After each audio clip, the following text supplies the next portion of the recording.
Hi, so my name is Mo, and I'm going to attempt to um, build a dry stack center block pond. I want to do two, and I want to have them join and feeding into one another. So let me show you what I have already started. It is my kids' idea to start a YouTube video, so here I am, my first one. So let's take a look. So here I have laid out my bricks to see what size I wanted. I had some extra cinder blocks from a previous pond that I had, and I'm just recycling or upcycling, as most people say. This is going to be my smaller pond right here.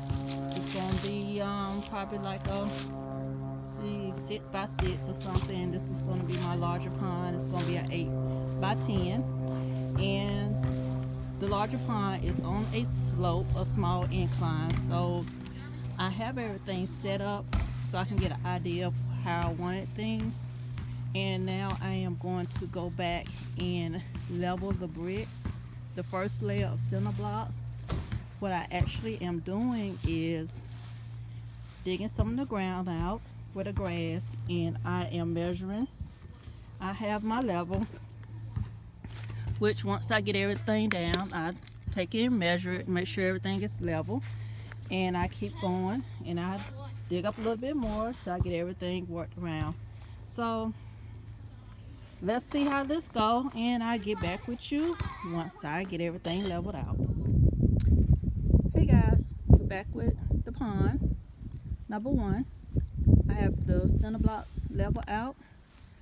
On the low end where the incline is, I have put some additional dirt to build it up a little bit to make it level and even. I am going back to put my ground cover in. I'm going to lift up the cinder blocks and sit the cinder blocks on top of my ground cover. After that, I will continue to stack level 2 of the cinder blocks.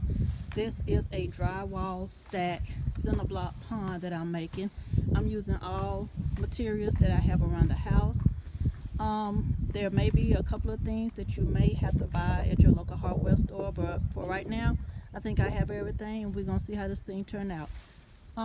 Just a side note, this can be done in one day, probably a weekend, if you want to take time out to do this. It's fairly simple, and we're gonna see what happens. All right, see you in a few. So here we are. I have already laid my ground cover, and I found some old tarp, and I laid it inside and overlapped over the cinder blocks, as you can see. Let me show you my ground cover. See, it's down in there, and you can see through the cinder blocks that I lifted up the cinder blocks and put the ground cover under the cinder blocks and restacked it. So here I am now for the true test. I got some plastic sheeting, black, that I had laying around the house. This is the first time I'm using this sheeting. I usually buy a pond liner, but I've been hearing a lot of controversy about pond liner or plastic sheeting. So I thought I would try the plastic sheeting this time. So there's my roll, and I laid it out the length of my pond. And since it's just me, I got a cinder block holding one end down, and I cut the other end, and I'm just gonna lay it in the pond just like I would with a pond liner. I'm not sure if I'm gonna put 2 in there or 1. It's not as thick as pond liners, but it still holds water. So we're gonna see. I'm just experimenting with this, and we'll see how it turns out. Hey guys, we're back at the pool. I did put the plastic in there, and then I added water, which has been holding up good, and got a little dead lizard in there. Yeah, I guess he wanted to take a swim, but looks like the plastic is holding up. This is the plastic that you will use underneath your crawl space of your house.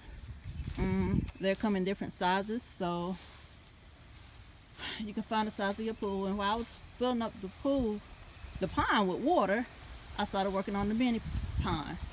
So I did the same concept as I did with the 8 by 10, and I'm almost ready to fill it with water and even out this pond. I did it with a pond liner, an old liner that we had laying around the house, and we have a lot of stuff laying around the house. So here we go. We'll get back with you once we completed this section. It's so heavy you can see it in the water. Okay, so here we are. We got water in the smaller pond, and we putting water in the larger pond again. So if you know anything about me, I'm always up for changes. So we took out the plastic liner and found the old pond liner that we put in. It was larger. We are going to make a platform because in this pond we are going to have turtles. So we wanted to have the turtles have a way to come out the water completely. So that's what those boards are laying out there for. And I know most of y'all are saying, well, she didn't dig out the middle of the pond, the inside of the pond, which is correct, because I didn't want to do a lot of work. I'm a female for one, and it's back-breaking digging out, leveling off dirt. So what I did intentionally is I have a deep end versus a shallow end. If you can see it, the sun is shining real bright today. So on the shallow end, we probably have some plants and other little things.